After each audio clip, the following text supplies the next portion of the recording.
Eu tava velha já, né, pra dança, assim.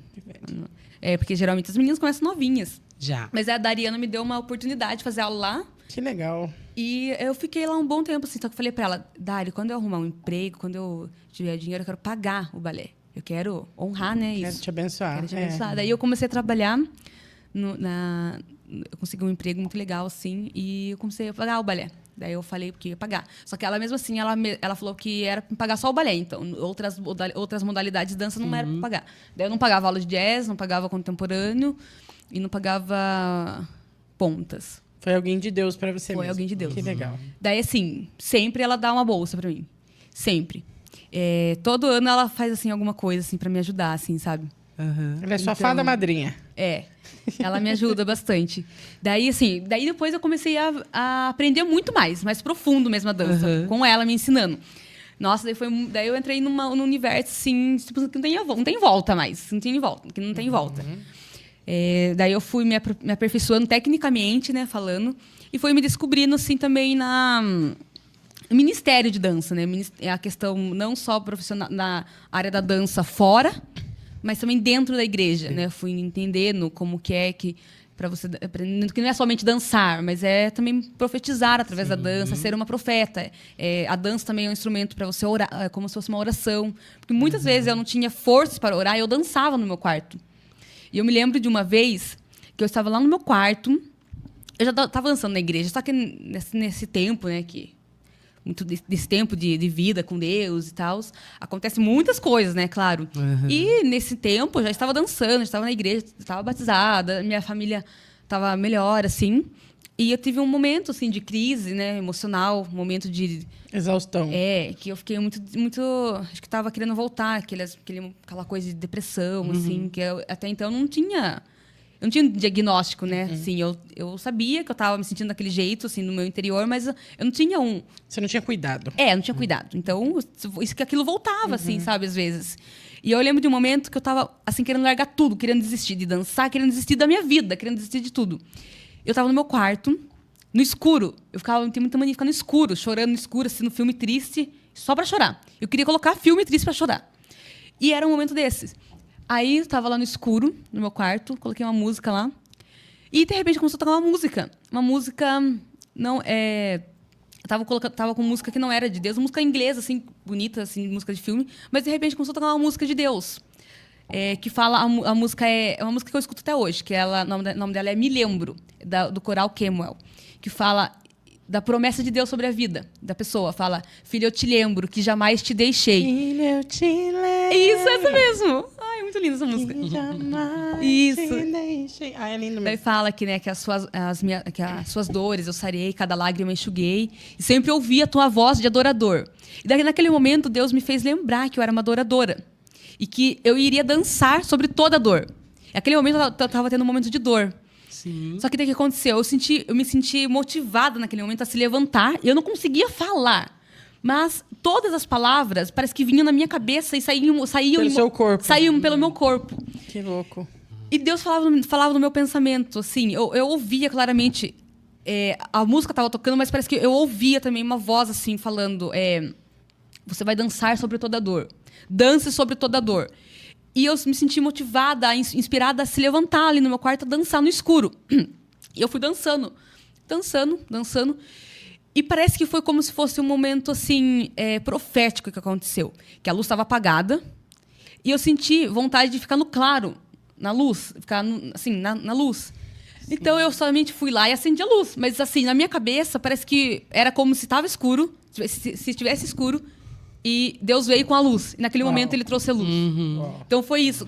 Claro que ele me levou até lá, eu acendi a luz, mas não. Sim, no mundo espiritual foi outra coisa que aconteceu. Você saiu das trevas para a luz. Isso, eu saí das trevas. As cadeias se quebraram. Isso, para ir para a luz. Depois daquele dia, eu nunca...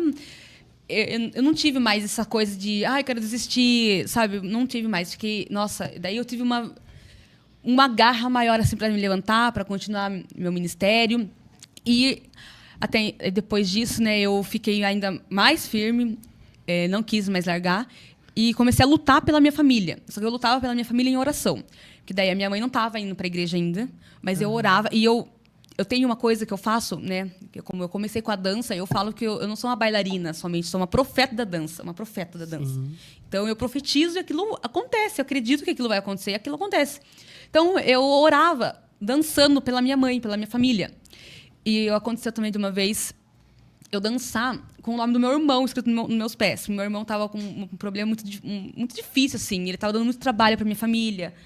Ele estava doente. E ele tinha 16 anos. Ele era muito novo para estar naquela situação. Estava bem umas companhias muito ruins. Nossa, estava muito, muito difícil. E eu falava, eu não aguentava mais ver todo mundo sofrendo por causa daquilo, né? E minha mãe, por causa daquilo, também ficou um pouco assim, mais complicada. Estava mais perdida ainda. Por causa de toda a situação. Daí eu falava, não quero mais isso na minha família. Eu acredito que Deus pode transformar a minha família. E eu dançava. Eu ia nos ensaios. Às vezes eu ia para os ensaios, assim... eu tinha muitos ensaios, então aquilo também me deixava muito exausta. Mas eu ia para os ensaios, assim, às vezes na correria, porque os ensaios era... E às vezes eu ia assim, almoçar para os ensaios, sabe? Porque às vezes não dava tempo de fazer almoço. Às vezes... A minha avó, já aconteceu também da minha avó, que cuidava da gente, ela fica brava de eu ir para os ensaios e, sabe, brigar comigo. Várias vezes eu saí de casa chorando, eu ia de a pé para os ensaios, era super longe. Então, e eu ia para os ensaios, até mesmo nos ensaios, que não era uma apresentação, era preparação. Eu ia com um objetivo, com um propósito de curar minha família, que a minha família fosse transformada. E eu buscava a cura do meu irmão. Então, que legal. Várias vezes eu ia com o nome da minha família nos meus pés para os ensaios. E dançar no meu quarto também com o nome dos meus irmãos, da minha família, nos meus pés.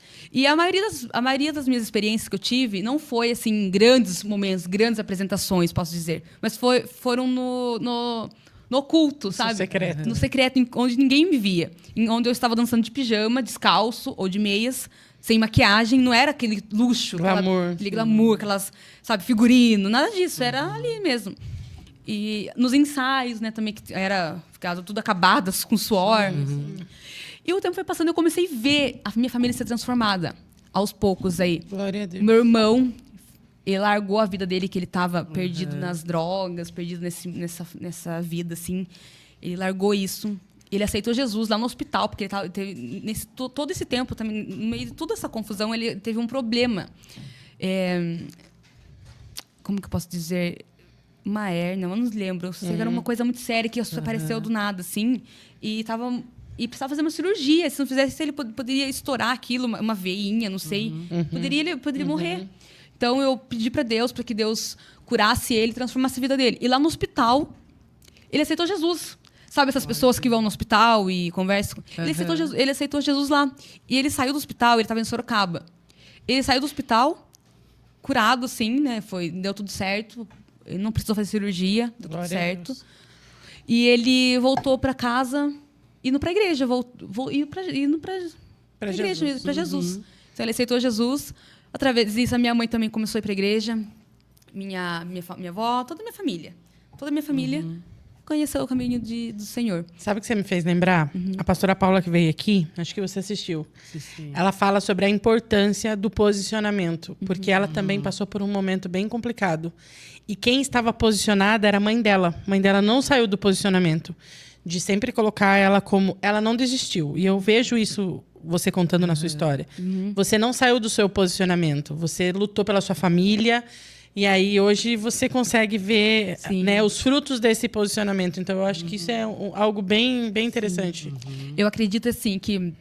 A minha mãe, na verdade, ela começou com isso, né? Ela que me levou na igreja desde pequenininha. Mas ela teve um momento difícil para ela, né?